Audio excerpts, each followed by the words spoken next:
vakarą besėdint ant slenkančiosios kopos siūbavo marių bangos ir vėjui virš galvos taip graudulingai ūkiant kažko širdis susopo.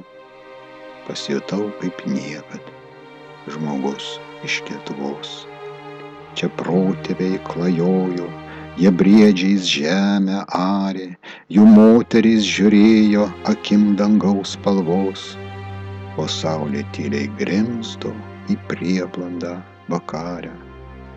Tenai esu aš buvęs žmogum iš Lietuvos.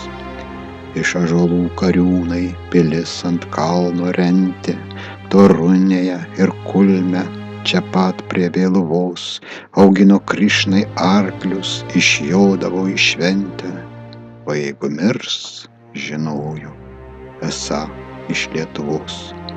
Ar melsdavosi girių gaudimui begaliniam, paskui į jūras plaukė pilni šviesos gyvos. Jie nekartojo niekad, kad Lietuva tėvynė, bet jeigu srūva kraujas, žinojo Lietuvos. Iš Lietuvos bekraštės aidžiaus kaip baltų jūra, lig pat juodųjų marių linguodavo keliai, paskum jų pilis griuvo, aukšti dievai paniuro, bet dar žydėjo rūtos, kvepėjo dobilai.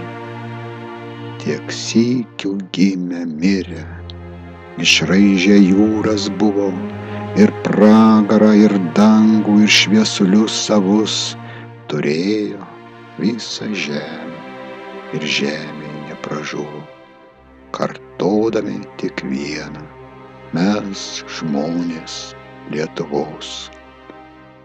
Ir aš buvau atėjęs, girdėjau Donelaitį, man Baranauskas sakė taip progėsmio vos, kur būtum, ką darytum, sūnau, aušrinė teka, ir saulė, ir mėnulis tautoms iš Lietuvos.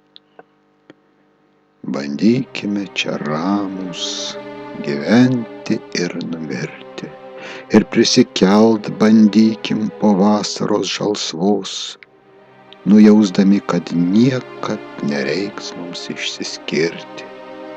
Vieni kitiems dėkokim, nes esam Lietuvos. Čia nemirtingos žvaigždės ir kregždės nemirtingos, dangus čia nemirtingas ir ąžuolo šerdis.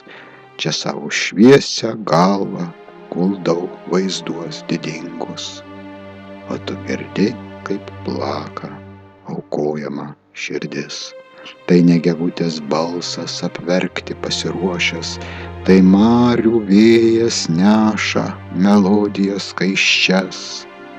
Į vieną ima jungtis dangaus ir žemės grožis, simfonijoj prapuola viršus ir apačia, o kartais regis skaidriai, žydroj padangėj medis, virš Baltijos išskėtęs pražydusias šakas, lai jį apspinta žmonės, vilties dar nepraradę, ir tiesia į padangę palaimintas rankas.